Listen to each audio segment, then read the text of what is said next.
It is an untapped market, and I think that it's important for brands because, you know, people with disabilities tend to show high loyalty to brands that make an effort to understand them. And what's also important to mention is that this market expands beyond people with disabilities to their friends and family as well, who act on the emotional connection that they have with the people with disabilities.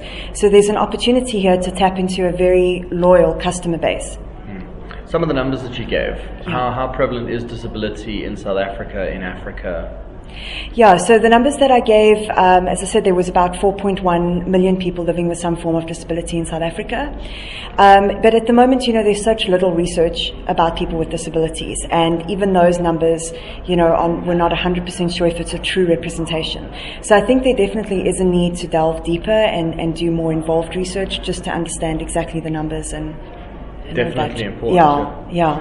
And then your tips for brands on how they can make their businesses more accessible for the disability market? For me, it would be, you know, it's really small changes that they can do. It doesn't have to be, you know, a whole big, exhaustive, expensive exercise in order to cater for people with disabilities. You know, so it would be a case of things like, you know, let's say you're a supermarket, just making sure that, you know, the aisles are wide enough to get through and that packers don't leave things in the way. Maybe to put your staff on, you know, disability sensitization training so that they can understand how to approach someone with a disability, how to help them, and that kind of thing.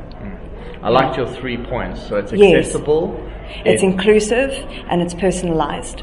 Yeah. I think inclusive is a big one because they don't want to be singled out. Exactly. I mean, we're so, you know, people with disabilities are so accustomed to that. So it's just about being included. You know, I mean, imagine what it would say for a brand if, you know, they had someone with a disability in their ad.